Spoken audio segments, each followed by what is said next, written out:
Mwakinyo ameangalia mimi nimekaa muda mrefu sikucheza, takriban mwaka sina pambano lolote, akaangalia mpinzani rekodi yake, huyu nikimpiga mimi naondoka.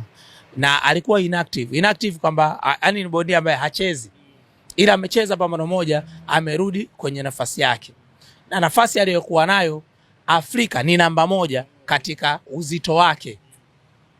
Umenielewa? Sio Afrika kwa ujumla. Twa Kiduku ni namba moja katika uzito wake. Umefanya na interview amekwambia, si ndio? Lakini Afrika Twa Kiduku katika uzito wake ni wa 6. Kwa Afrika kwa ujumla. Katika uzito wake Twa Kiduku ni wa 6. Ngoja nikupe mtiririko, nadhani utanielewa vizuri. Kwa namna Twa alivyo. Ngoja nikupe mtiririko vizuri, utanielewa vizuri kwa nini nimekupitisha katika huu mchakato. Wa kwanza ni Malik Zinadi, umeelewa?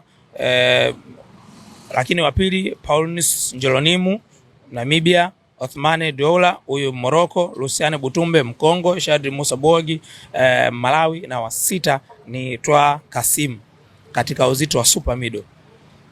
Umeelewa? Kwa Afrika.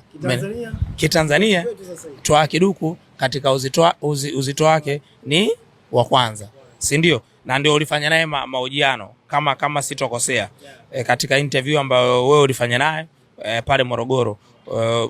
Ni wa kwanza katika mabondia 38 kwa uzito wake kwa Tanzania, na ana nyota 2 duniani. Ni wa 1000 katika mabondia 1800, yeye ni wa 148 Kiafrika. Sasa hapo ndo tunaanza kutafutana sasa. Yani hata Kiafrika tulimkuta namba 2 au katika uzito wake.